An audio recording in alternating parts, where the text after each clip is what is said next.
আমি প্রথমে মহান আল্লাহর দরবারে শুকরিয়া আদায় করি, যিনি আমাকে এই ঢাকা ৭ আসনের দায়িত্ব কাঁধে নিয়ে এই নির্বাচনে অংশগ্রহণ করার সুযোগ দান করেছেন। এই জন্য আপনার কাছে শুকরিয়া আদায় করি। আলহামদুলিল্লাহ।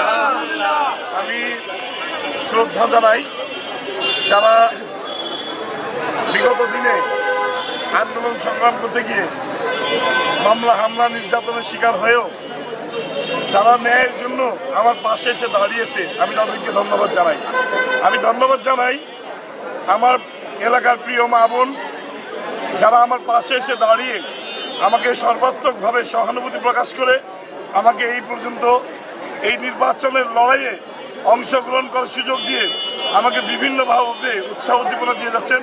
আমি ঢাকা ৭ আসনের তথা সারা বাংলাদেশের ত্যাগী তৃণমূল নেতাকর্মী এবং ঢাকা ৭ আসনের মা ভাই বোন সকলেই যারা একজন এতিম ইসাক সরকারের পাশে এসে দাঁড়িয়ে আমাকে সহানুভূতি, সৌহার্দ্য এবং ভালোবাসা দিয়ে বুকে টেনে নিয়েছেন, আমি তাদেরকে ধন্যবাদ জানাই। ভাইয়া, ভোট প্রচারণার ক্ষেত্রে ঠিক আছে, বিভিন্ন জায়গায় আপনি যেতে পারেননি, ঠিক আছে, তাদের উদ্দেশ্যে আপনি কিছু বলুন। আমি প্রচারণায় আমরা যেহেতু সময় কম পেয়েছি, আমাকে লিড করে এখানে অংশগ্রহণ করতে হয়েছিল, যার কারণে আমি 15 দিন মাত্র সময় পেয়েছিলাম হাতে। 15 দিনে এই 15টি ওয়ার্ড, ঢাকা 7 আসনের 15টি ওয়ার্ডে প্রদক্ষিণ করা অত্যন্ত কষ্টদায়ক ব্যাপার।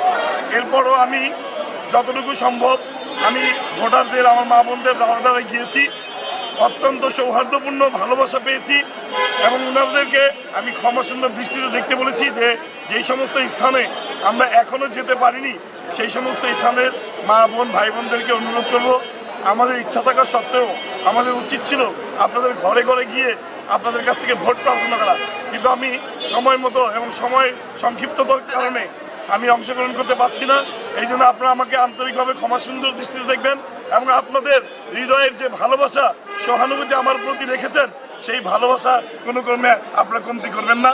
ইনশাল্লাহ আমি কথা দিচ্ছি আল্লাহর সন্তুষ্টির জন্য, আল্লাহর ভয়ে আপনাদের জন্য, ইনসাফের জন্য কাজ করে যাবো। আমি একজন মজলুম, আমি একজন নির্যাতিত, আমি জুলুমের বিরুদ্ধে, অন্যায়ের বিরুদ্ধে সারা জীবন লড়াই করেছি, প্রায় 10 বছরের মতো কারাবরণ করেছি। 366টি মিথ্যা মামলা ছিল আমার পরিবারের মধ্যে, প্রায় 550 শতাধিক মিথ্যা মামলা, ষড়যন্ত্রের বিষাক্ত থাবায় আমার পরিবারের প্রতিটি সদস্য ছিল ক্ষতবিক্ষত, রক্তাক্ত। আমি আমার মা বোনদেরকে অনুরোধ করবো, ভাই বোনদেরকে অনুরোধ করবো, ঢাকা 7 আসনের সকল ভোটারদেরকে অনুরোধ করবো, আপনারা একজন মুসলিম নির্যাতিত পরিবারের পাশে দাঁড়ান। আমি যাওয়ার জায়গা নেই, আমাকে বিভিন্নভাবে হুমকি দেওয়া হচ্ছে, ধমকি দেওয়া হচ্ছে, নির্বাচনের পর নাকি আমাকে এইখানে থাকতে দেওয়া হবে না, আমার অফিস দখল করে নিবে, বিভিন্ন ধরনের হত্যার হুমকি দেওয়া হচ্ছে। আমি আমার মা বোনদের কাছে ইনসাফের জন্য প্রার্থনা কামনা করছি, আপনারা অবশ্যই আপনার সন্তানের পিছনে, আপনার ভাইয়ের পিছনে এসে দাঁড়িয়ে আমার হাতকে শক্তিশালী করবেন। আমি ইনশাল্লাহ কথা দিচ্ছি আপনাদের এই আমানত আমার জীবনের শেষ রক্তবিন্দু দিয়ে হলে রক্ষা করবো ইনশাল্লাহ।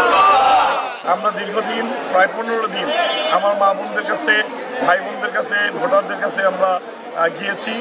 আমরা আমাদের এই নির্বাচনী প্রচারণায় বিভিন্নভাবে আমাদেরকে বাধাগ্রস্ত করা হয়েছে, তারপরও আমরা বলেছি যে সুষ্ঠু নির্বাচনের জন্য কোনো ধরনের বাধা বিপত্তি যাতে আমাদের স্পর্শ করতে না পারে, আমরা শান্তিপূর্ণ উপায়ে আমাদের যে সমস্ত এলাকায় আমাদের ক্যাম্প ভেঙে দেওয়া হয়েছে এরপর আমরা কোনোভাবে প্রতিবাদ করিনি। আমরা এই নির্বাচনকে সুষ্ঠুভাবে, যেহেতু আমাদের মা বোনরা, ভাই বোনরা দীর্ঘদিন যাবৎ তাদের ভোট প্রয়োগ করতে পারেনি, উচ্চমুখর পরিবেশে ভোট দান করার জন্য তারা অধীর আগ্রহ নিয়ে অপেক্ষা করেছে। এই জন্য আমি সকলকে বলেছি যে তোমরা শান্তভাবে আমাদের এই কার্যক্রম চালিয়ে যেতে। আজকে যেহেতু শেষ দিন, আমি আমার প্রিয় ঢাকা 7 আসনের সকল ভোটারদের উদ্দেশ্যে বলবো যে আপনি আপনাদের সন্তানকে একটি ভোটের মাধ্যমে যদি মহান সংসদে যাওয়ার সুযোগ করে দেন, ইনশাআল্লাহ কথা দিচ্ছি আপনাদের ইসাক, আপনাদের সরকার, আপনাদের এই ছেলে, আপনাদের এই সন্তান, আপনাদের এই ভাই ইনশাআল্লাহ আপনাদের এই এলাকার উন্নয়নের জন্য, এই এলাকার জনগণের মানবের কল্যাণের জন্য আমি সবার আগে থেকে ইনশাআল্লাহ কাজ করে যাব।